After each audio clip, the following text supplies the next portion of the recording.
Hyderabad metro rail ప్రాజెక్టుకు సంబంధించిన కీలక అంశాలపై నేడు కేంద్ర మంత్రి మనోహర్ లాల్ ఖట్టర్తో తెలంగాణ ముఖ్యమంత్రి రేవంత్ రెడ్డి సమావేశం కానున్నారు.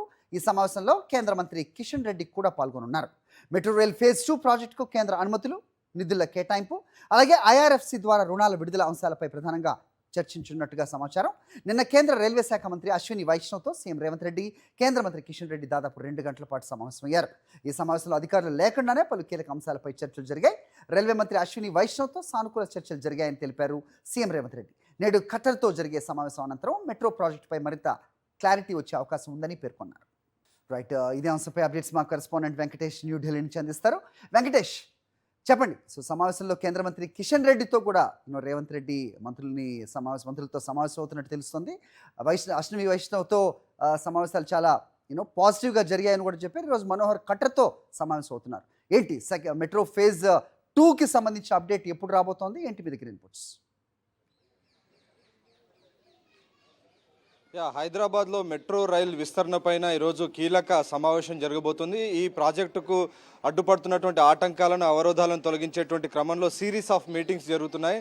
నిన్న రాత్రి 2 గంటల పాటు రైల్వే శాఖ మంత్రితో సీఎం రేవంత్ అలాగే కిషన్ రెడ్డి చర్చించారు. సో ఈరోజు ఉదయం 10:30 తర్వాత ఈ సమావేశం ప్రారంభం కాబోతుంది. కేంద్ర పట్టణాభివృద్ధి శాఖ మంత్రి మనోహర్ లాల్ ఖట్టర్ నివాసంలో ఈ సమావేశం జరగబోతుంది. ప్రధానంగా ఈ మెట్రో రైల్ ప్రాజెక్టుకు 2 రకాల సమస్యలు ఉత్పన్నమవుతున్నాయి. ఒకటి, మెట్రో ఫేజ్ 1కు సంబంధించినటువంటి టేక్ ఓవర్కి సంబంధించినటువంటి రుణ మంజూరు ప్రక్రియ ఆగిపోయింది. సో దీనికి ప్రధాన కారణం కిషన్ రెడ్డి దీనిపైన ఫిర్యాదు చేసి దీన్ని ఆపించారని ముఖ్యమంత్రి రేవంత్ రెడ్డి ఆరోపణలు చేస్తున్నారు. సో ఆ నేపథ్యంలో కిషన్ రెడ్డి స్వయంగా నిన్న అపాయింట్మెంట్ ఇప్పించారు. స్వయంగా ఆయన సమావేశంలో పాల్గొన్నారు. ఈరోజు కేంద్ర పట్టణాభివృద్ధి శాఖ మంత్రి మనోహర్ లాల్ ఖట్టర్తో జరిగే సమావేశంలో కూడా కేంద్ర మంత్రి కిషన్ రెడ్డి పాల్గొంటున్నారు. సో తాము తెలంగాణ ప్రాజెక్టులకు ఎక్కడ కూడా అడ్డుపడడం లేదు, తెలంగాణ ప్రాజెక్టులకు సహకరిస్తున్నాం అనేటువంటి విషయాన్ని కేంద్ర మంత్రి కిషన్ రెడ్డి ఆయన చెప్తున్నటువంటి పరిస్థితి. సో ఈ నేపథ్యంలో ఈరోజు జరిగేటువంటి సమావేశంలో ఏదైనా బ్రేక్ త్రూ వస్తుందా లేదా అన్నది మనం వేచి చూడాలి.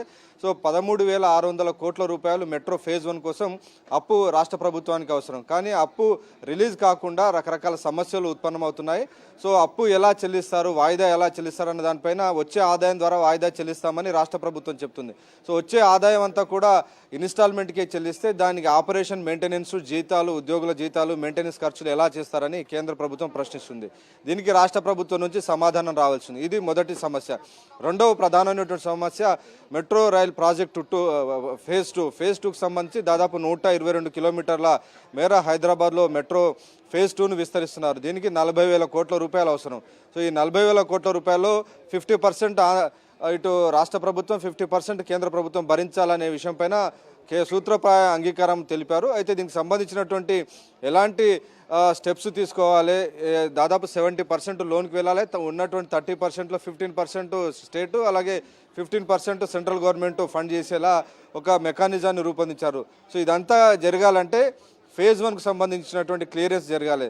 ఫేజ్ 1 క్లియరెన్స్ అంటే దీన్ని ఎలా నడుపుతారు, ఫేజ్ 1 ప్రస్తుతం ఏదైతే రన్ అవుతున్నటువంటి 70 కిలోమీటర్స్ ఉందో దాన్ని ఎలా నడుపుతారు, ఆపరేషన్ మెయింటెనెన్స్కు తగినటువంటి డబ్బు రాష్ట్ర ప్రభుత్వం ఎలా తీస్తుందనేదే ప్రధానమైనటువంటి ప్రశ్న.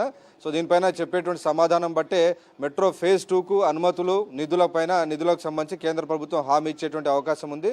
సో మొత్తానికైతే నిన్న జరిగినటువంటి 2 గంటల సమావేశం పైన ముఖ్యమంత్రి రేవంత్ రెడ్డి చాలా సంతృప్తి వ్యక్తం చేశారు. చాలా పాజిటివ్గా ఉంది సమావేశం. ఖచ్చితంగా అన్ని సమస్యలు తొలగిపోతాయనేటువంటి ఆశాభావంతో రేవంత్ రెడ్డి ఉన్నారు. సో అధికారికంగా ఆయన ప్రకటన చేయాల్సి ఉంది.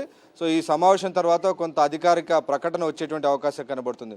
అలాగే నిన్న దాదాపు 2 గంటల పాటు ముగ్గురు కూర్చొని సమావేశం జరిపారు. అధికారులు కూడా లేరు. సో అటువంటి నేపథ్యంలో ఈ 2 గంటల పాటు జరిగినటువంటి సమావేశంలో కేవలం మెట్రో రైల్ ప్రాజెక్టు పైనే చర్చ జరిగిందా లేక ఇతరత్ర రాజకీయ అంశాలపైన చర్చ జరిగిందా అనేటువంటి అంశంపైన భిన్నమైనటువంటి ఊహాగానాలు వినిపిస్తున్నాయి. అధికారులను పిలవకుండా ఏకంగా 2 గంటల పాటు ఏం చర్చించారు అన్న దానిపైన రకరకాల భిన్నమైనటువంటి అభిప్రాయాలు అయితే వస్తున్నాయి. ఓకే వెంకటేష్, మరిన్ని అప్డేట్స్ కోసం ఛానల్ను సబ్స్క్రైబ్ చేయండి. నోటిఫికేషన్స్ కోసం బెల్ ఐకాన్ పై క్లిక్ చేయండి.